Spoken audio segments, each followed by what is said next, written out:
ஸ்ட்ராங்காக சொல்கிறது வந்து புரியலையா? ஏன்னா விசித்ரா மேடம் வந்து ரொம்ப பாவமாக, ரொம்ப அப்பாவியாக அவங்க வந்து உங்களை ரொம்ப லவ் பண்ணுறாங்க அர்ச்சனா. நீங்கள் வந்து அப்படி அவங்கள தப்பாக நினைக்காதீங்க. அது இதுன்ட்டு அர்ச்சனா கிட்ட வந்து இப்போ சமரசம் பேசினுக்குது மாயா.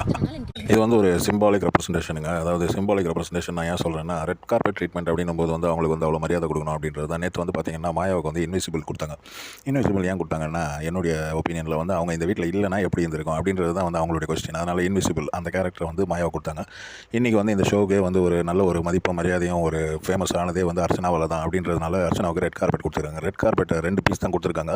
சின்ன சின்ன பீஸு. அதை வந்து ஒன்று போட்டு அவங்க ஒரு ஸ்டெப் வச்சதுக்கப்புறம் அந்த இன்னொரு பீஸை போடணும். அவங்க இன்னொரு ஸ்டெப் வைப்பாங்க. பின்னாடி இந்த ஒரு ஆள் எடுத்து கொடுக்கணும். இதுதான் வந்து ப்ரொசீஜர். இப்படி தான் வந்து ரெட் கார்பெட். அதுக்காக தான் 2 பீஸ் கொடுத்துருக்காங்க. ஆனால் இந்த நாதாரிங்க தான் தெரியுமே வன்மம் பிடிச்சதுங்க. அதுங்க வந்து அர்ச்சனாவை வந்து ஒரு முட்டாளாக்கி அர்ச்சனாவை வந்து முட்டி போட்டு நடக்க வைக்கிறாங்க.